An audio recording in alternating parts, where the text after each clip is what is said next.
Story time. Got a flat space here, and I think I can tell this without getting too winded. If I get to a section that goes uphill, I'll just cut it and continue where I left off at a flats. So, Camino story number 2. Remember I told you that when you come to Roncesvalles, it's just huge. Probably, I think, 300 beds is the number I've heard tossed around. And the volunteers do a great job. People come in, some of them having done the whole entire kilometers up over the mountain. And yesterday it was raining and snowy and kind of crazy. So they do a great job. They shuffle you over, and so I get shuffled over to do the reception, registration, get my bed. I end up on the bench next to a cute young lady from Minnesota. We chatted up, go in, we get our registrations. She had not made a reservations, but they had a bed for her, and so they gave her a bed.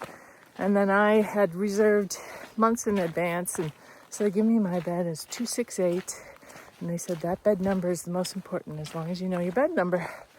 So I go up to the second floor, which is the floor that my bed is on, and I am trying to kind of figure out how the numbering system works, because I couldn't tell. They just have a little plaque on the beds, and I couldn't tell if those numbers meant the 4 pod, each of the beds in the 4, or if it was these wall of beds. So anyway, I asked the person who's unpacking her stuff, and I said, is this 268 or is that 268? And she said, oh yeah, this is 268. So it's an upper bunk. And I'm like, oh man, I don't want an upper bunk. I have to go to the bathroom at the night, and but so the bottom bunk was not full yet, and I said, well, I'll wait, maybe rather than get totally unpacked, I'll wait, and maybe I can make a deal with the lower bunk person and they'll take pity on me as an old lady. And so sure enough, I come back from the bathroom, and the young man is there, and he's in his 20s and very fit looking, and I say, would you mind trading for this upper bunk, because I'm going to be bothering you in the night getting up to go to the bathroom, and it would be great. And he was like, oh yeah, it's okay. And I could tell that the lady across the way, who was the one that told me that I was in the right bed, I think she was a rule follower, and she was like, you're assigned to a bed.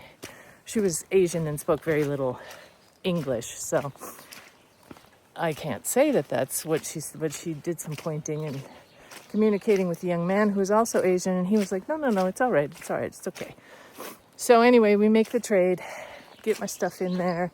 He gets his stuff, and he's doing laundry, and he's hanging stuff from the upper bunk, and I go downstairs in the common area, getting some Wi-Fi and some juice on my phone, and she comes down, this lady, and she's pointing at me, and she's like, you're wrong, you need to fix it, and is then saying a lot of stuff in her native tongue, and was rather aggressive, I will say. And I was kind of like, what is her problem? So I go up there to my bed, and it's all torn apart, and his stuff is kind of mashed on top of my stuff. And I'm like, what? She's like, you're in the wrong bed. This is her bed. And so we compare notes, and it turns out, yes, I am in the wrong bed. I need to be the next pod over. So I go over, and there's 3 burly guys in there, although the one guy on the upper bunk already is another young 20-something young man, but the 2 dudes on the bottom bunks are already fully laid out and enjoying their spacious lower bunk, so there wasn't any chance that I was going to talk them into giving this old lady an give up their bunk for it.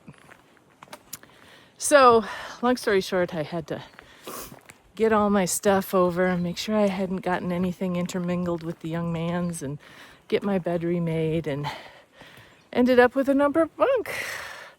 So it was clear that I was not getting out of this upper bunk.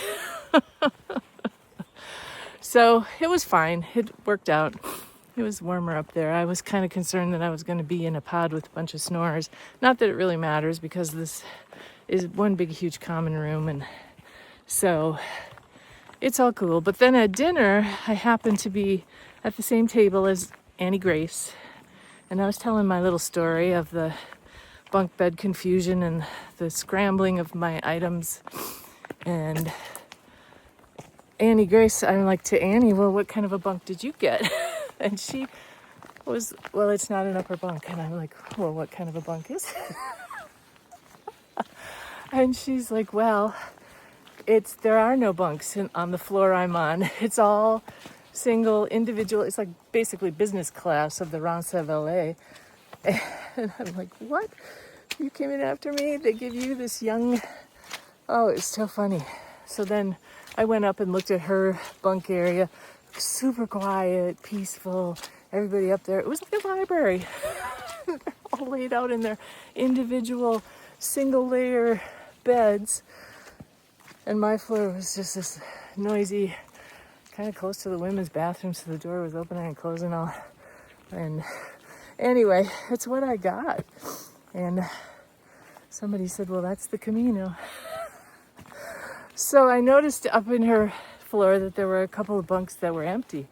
So I went down and I said, is there any way that I could switch my bed?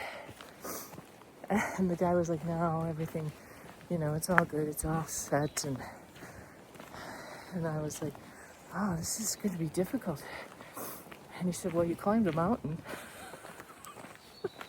So I think you can sleep in a bunk bed. So there I was like, how can you argue with that? So yeah, I slept in a bunk bed and I climbed a mountain. More tales from the Camino coming your way.